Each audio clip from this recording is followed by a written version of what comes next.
Desde Dallas, Texas, los saluda el doctor León Rosenthal, con un entrañable amigo de muchos años, colega, el doctor Raúl Aguilar Roblero, quien es egresado de la Facultad de Medicina de la UNAM. Hizo una maestría también en investigación biomédica básica en la UNAM y su doctorado en investigación biomédica básica en neurociencias, de lo que se graduó en 1989. Hizo una estancia postdoctoral en el Departamento de Neurología de la Universidad Estatal de Nueva York con el doctor Moore. Cuéntanos, Raúl, ¿qué aspectos de los ritmos circadianos no son compatibles con los conceptos canónicos de la homeostasis? Bueno, es cuestión de tiempo, literalmente. ¿Cuál es el lapso en el cual tú quieres ver un proceso fisiológico?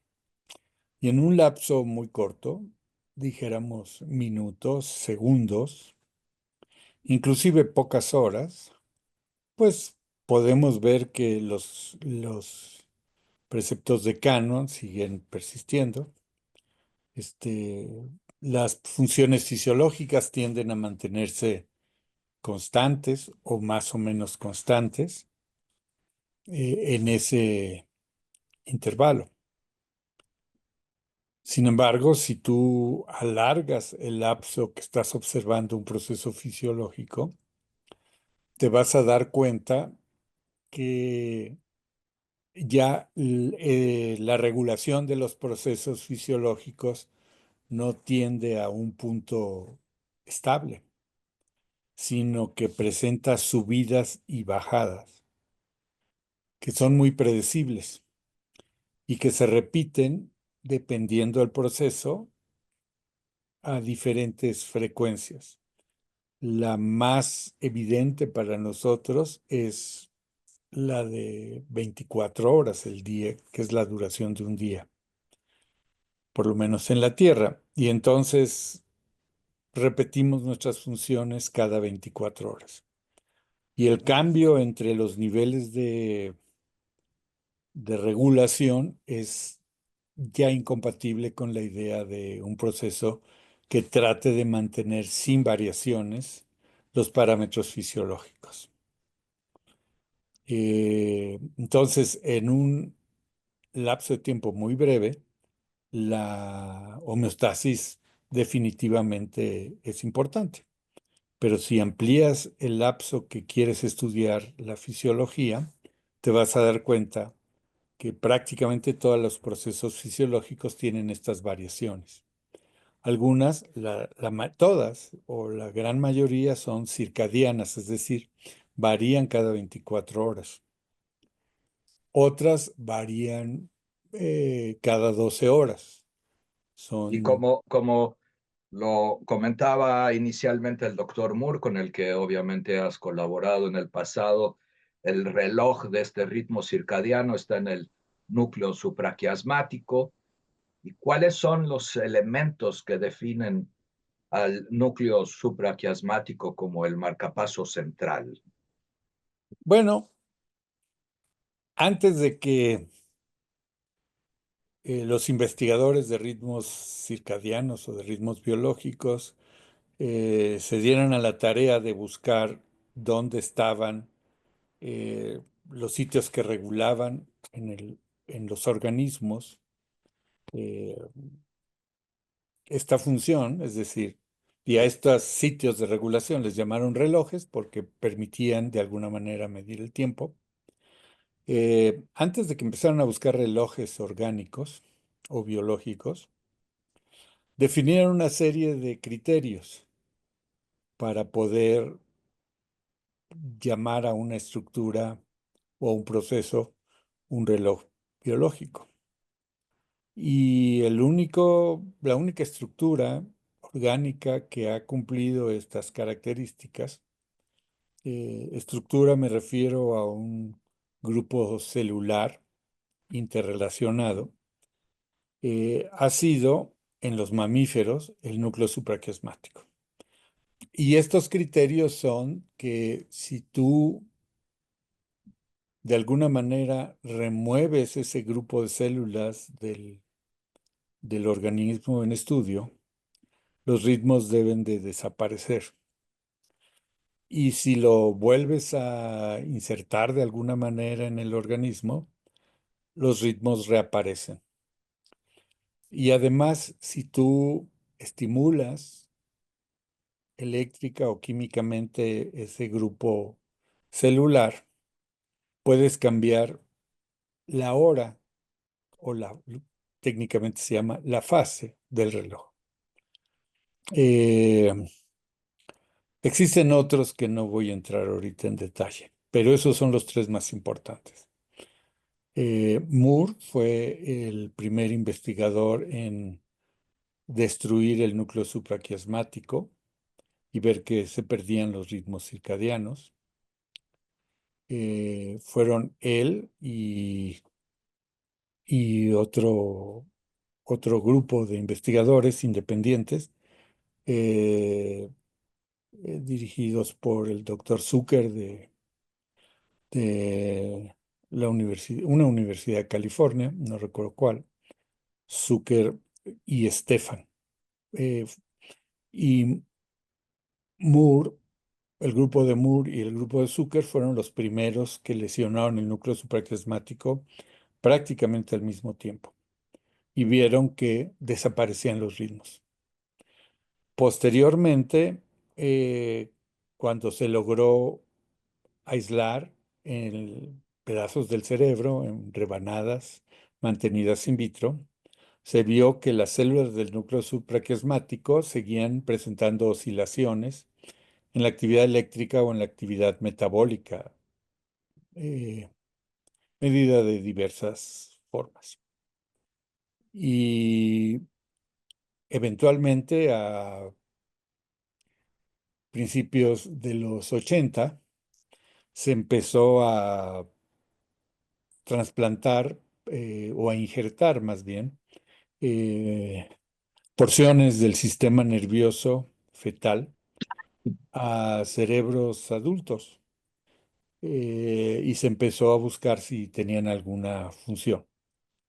Y de hecho, en esa época se empezó a ver que en modelos de lesión de otros procesos fisiológicos, eh, el trasplante o el injerto de estas piezas de tejido recuperaba por lo menos algún tiempo las funciones que se habían perdido por una lesión o por una enfermedad.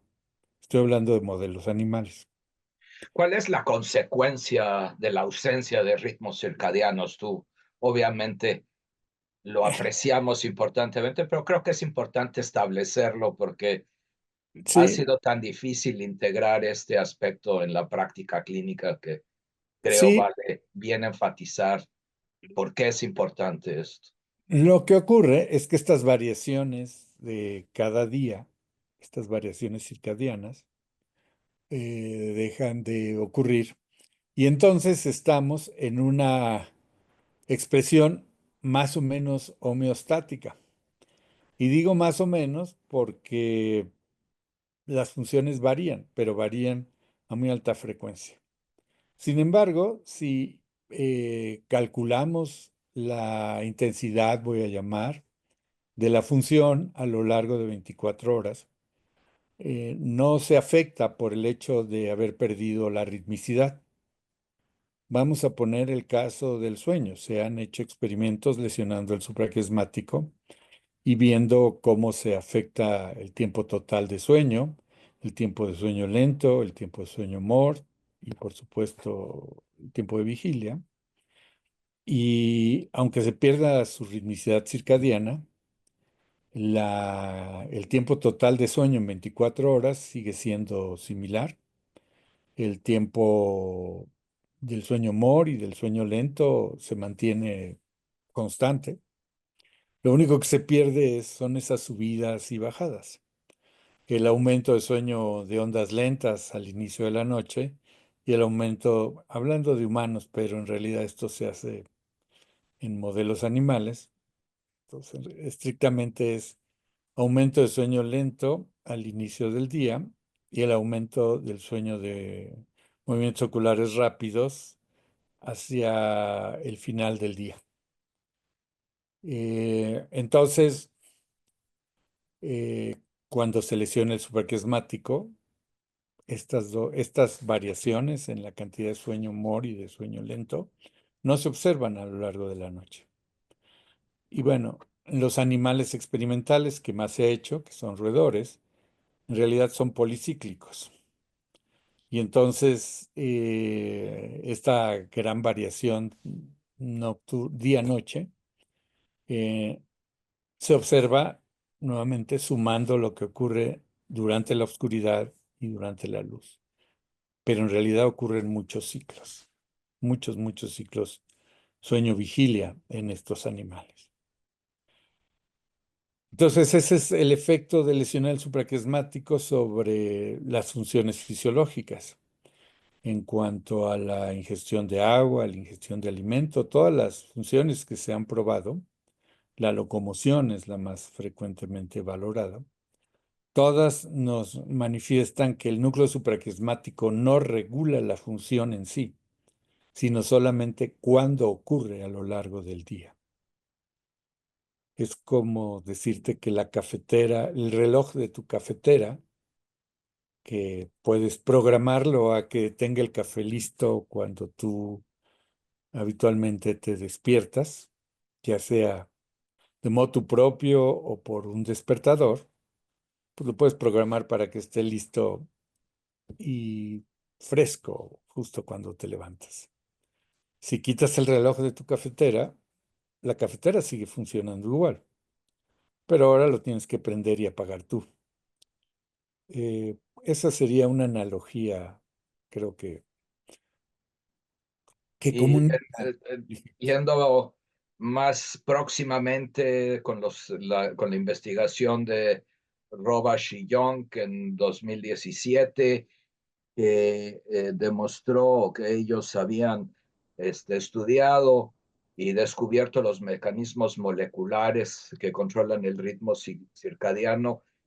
Eh, ¿Por qué es importante esta línea de investigación de Hall, Robash y Young que ameritaron el premio Nobel en el 17? ¿Qué nos enseñaron y cuál es la relevancia?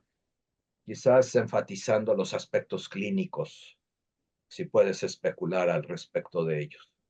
Bueno, a nivel clínico me es más difícil, estrictamente hablando, y más fácil, coloquialmente hablando, porque puedo especular lo que yo quiera. Pero la parte más importante desde mi perspectiva es que no importa el organismo, desde organismos unicelulares, eucariotes, hasta el ser humano, básicamente los mecanismos moleculares que generan esta oscilación son similares. Bueno, en los vertebrados son similares inclusive los genes que participan.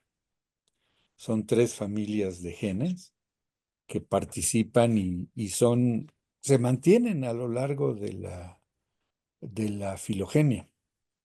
Eh, y saliéndonos del rango de los vertebrados, eh, todos los eucariotes tienen un mecanismo similar de operación de los genes. Y curiosamente es el mecanismo que aprendimos cuando estudiamos los procesos homeostáticos. Es un asa de retroalimentación negativa. Nada más que para mantener una constante, un parámetro fisiológico, la escala de tiempo en la que esta hace de retroalimentación, corrige las perturbaciones, es muy corta. Mientras que con el mismo mecanismo, hacer un reloj, o por lo menos un oscilador, alargas esa constante de tiempo, esa retroalimentación, le pones un retraso regulable, y ese retraso te da el periodo de oscilación de la función. Entonces, desde mi punto de vista, como fisiólogo, se me hace muy interesante que el mismo servomecanismo, lo voy a llamar, te puede funcionar para mantener constante o prácticamente constante un sistema o para hacerlo oscilar. Y desde el punto de vista biológico, lo más interesante es que los genes a lo largo de los eucariotes son básicamente los mismos. Yo me atrevería a decir que en un 60-70% de los casos, y el resto son otros genes, pero, pero funcionan igual. La organización es la misma. Antes de que se nos acabe el tiempo, quisiera que nos comentes algo de lo que tú me has enseñado y tú lo has publicado, quizás de la gente realmente líderes de punta en esto, el concepto de la cronostasia, ¿no? O sea, hablamos de homostasia, de homeostasis, de ritmos circadianos, pero tú has introducido y enfatizado la importancia de la cronostasia. Platícanos del concepto y de su relevancia. Bueno, eh, la cronostasia es solo una palabra que me inventé, literalmente, pegando cronos de tiempo y estasis de constante, eh, y simplemente para penetrar eh, en mis colegas médicos, algo que les sonara familiar, porque les hablabas de ritmos circadianos o de regulación en el tiempo o de cronobiología, y les eran palabras totalmente ajenas. Pero recuerdo que cuando estudié endocrinología en particular, en el libro siempre veía que todas las hormonas tenían una lista de mecanismos de regulación y entre ellos aparecía ritmos circadianos. Y yo decía, pues, ¿qué son los ritmos circadianos? Y bueno, finalmente aprendí que eran los ritmos circadianos, pero obviamente un ritmo circadiano no es un mecanismo de regulación, es la forma como se expresa una función. Y lo que regula esa función de esa manera periódica es a lo que yo le llamé, por analogía eh, de palabra, cronostasis, ¿no? Que se refiere a todos aquellos mecanismos encargados de regular la variación de las funciones en el tiempo y en particular de regular su fase y su periodo. Su fase es la hora del día a la cual ocurre o el pico o el valle o cualquier otro punto de la función en particular. Por ejemplo, despertar o iniciar el sueño o iniciar el sueño mor. El periodo es con qué, eh, eh, en qué tiempo se repite el proceso. Ujú. Que sería el inverso de la frecuencia con la que se repite el proceso.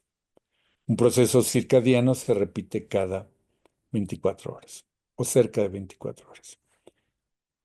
Los mecanismos circadianos son aquellos mecanismos encargados de controlar estos parámetros, periodo y fase.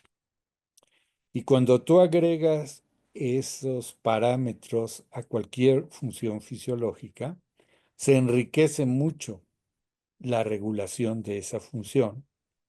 Y así tenemos que la melatonina ocurre al oscurecer, cuando baja la intensidad de la luz.